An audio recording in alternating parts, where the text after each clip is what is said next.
મોડાસાના મોતીપુરા ગામે આકાશી વીજળી પડતા 8 બકરાના મોત નીપજ્યા હતા। ગામની સીમમાં પડાવ નાખીને રહેલા માલધારી સમુદાયના પશુપાલકના 250 જેટલા ઘેટા બકરા સાથે રોકાયા હતા।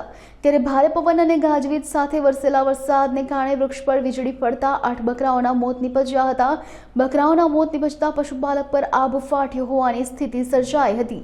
મારું નામ રાયમલભાઈ રબારી। અમે આ વર્ષોથી વર્તુ અને મોતીપુરામાં રહીએ છીએ અને આ વીજળી પડવાથી અમારે આ વરસાદ આવતો હતો ને એમાં વીજળી ભેગી પડવાથી અમે ઘેટો બકરો લઈને મોતીપુરા ખેતરમાં હતા, બાબુભાઈ ખોટના ખેતરમાં। એમાં વીજળી પડવાથી અમારે 8-10 નંગ મરી ગયા છે। એટલે આમાં આપણે તમારી અમારે વિનંતી છે કે અમને એમાં કોઈક લાભ મળવો જોઈએ એમ। અમારા ટોટલ 8-9 છે, ડેરામાં 200-250 જેવો છે, મરી ગયો છે 8। મારું નામ પરમાર કારાભાઈ સોમાભાઈ, રહેવાનું ગામ મોતીપુરા।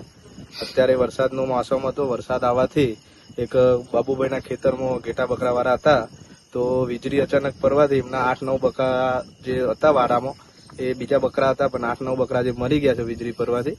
તો એમને સરકાર તરફથી જો કોઈ પણ સહાય મળતી હોય તો આપવા નમ્ર વિનંતી છે।